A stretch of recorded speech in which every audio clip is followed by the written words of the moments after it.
a sign nearby, but I don't know what it refers to. These look like modern buildings. This mainly a store of some sort, I think.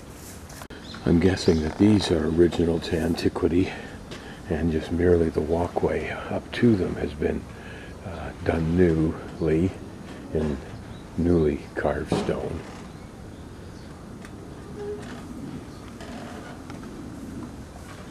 These may well be the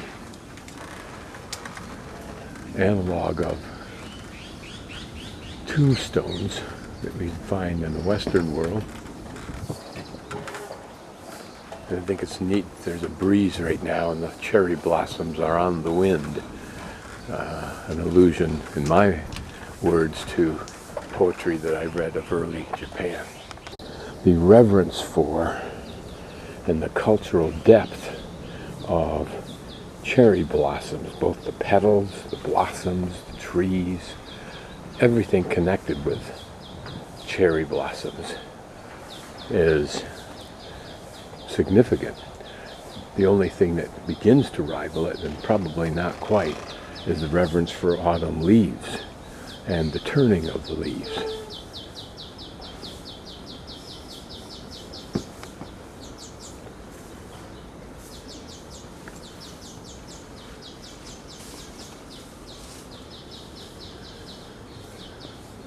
What marks, I think, Japanese temples, at least I'll discover if that's true, is the tranquility of the peaceful layout and design of anything that they make. That's kind of an allusion to the sutras of India, but also of Thailand. It's too bad, and someday it will be rectified, that I'm not able to easily discover the significance and the meaning of this sculpture and of this monument itself, particularly given that it has shown special reverence with the flowers and a new plaque, which no doubt explains everything in Japanese. These, I imagine, are some of the tombs of the 47 Ronin. Whether this is a special person or just a special memorial to them, I don't know.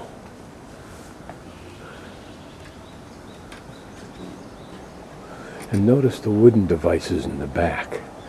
I wonder what those are. Perhaps they're analogs to the fans that were used by most Japanese in the middle of their history, maybe 700 on, I guess, I'm just guessing, in which every Japanese man of note carried a fan and kept notes on it during the day. But these obviously are plaques of some sort. But why temporary? Why temporary in wood? The first 5 that we looked at were quite similar. Here there are 2 that are quite similar and the other 2 quite different. Who put these up? Where is it? Was it family members or the sect of some sort that was created afterward?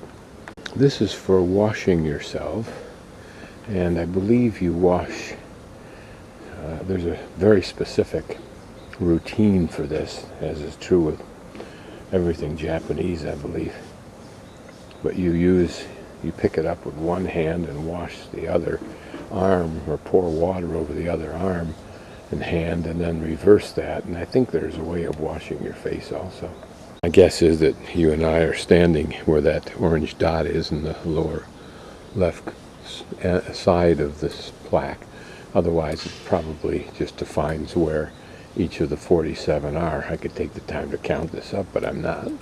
And here along this perimeter wall are plaques, and this may be very much akin to what you see in Europe on the periphery of major cemeteries in the past.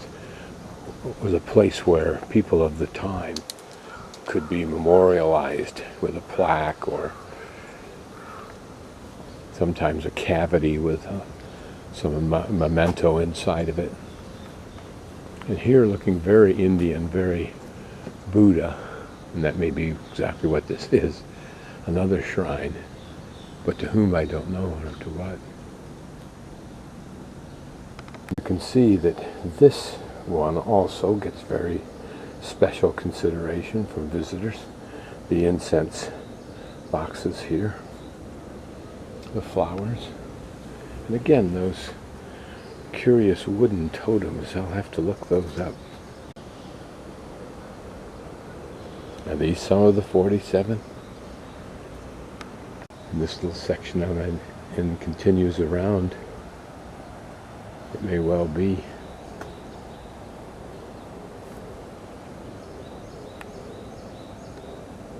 This could well be the monument to each of them, although I count 48, not including the large ones in their own little kiosks.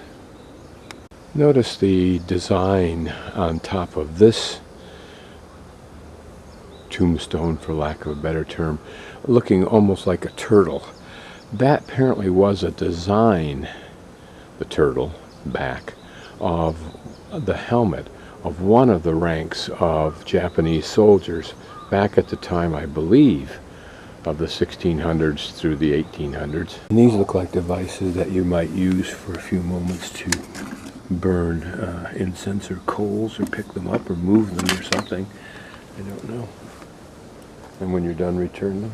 Just looking at some of the detail underneath the roof extension, if you will, over the veranda about this building, this large building that we had seen on the square.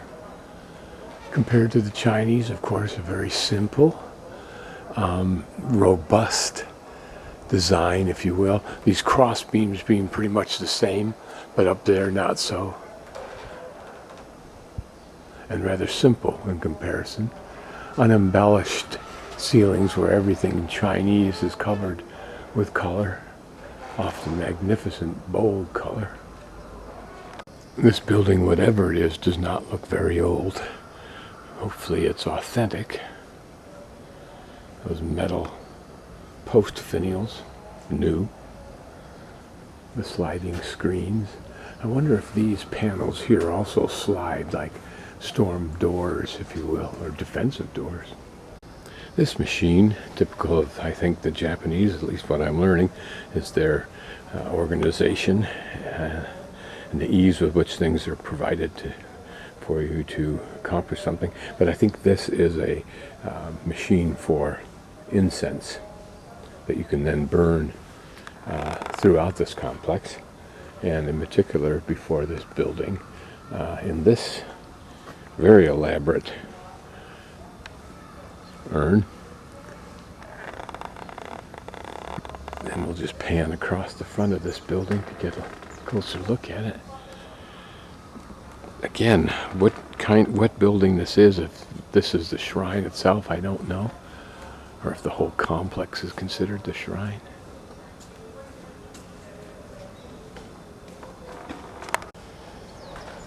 Oriental art, as was European art, and building detail, somewhat grotesque, dramatic, fanciful animals.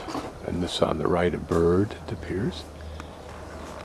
In China, this lion type of figure would have in its hand a ball indicating a sphere. And when there were two of them, normally there would be the male and the female lion, each with a different artifact in their paw, if you will. Here, a fire escape, it looks like, for the people that live up there, but nothing for the surrounding buildings. I wonder why. And here, in its many forms, a way to gain additional parking. Why are such devices not in Manhattan Beach?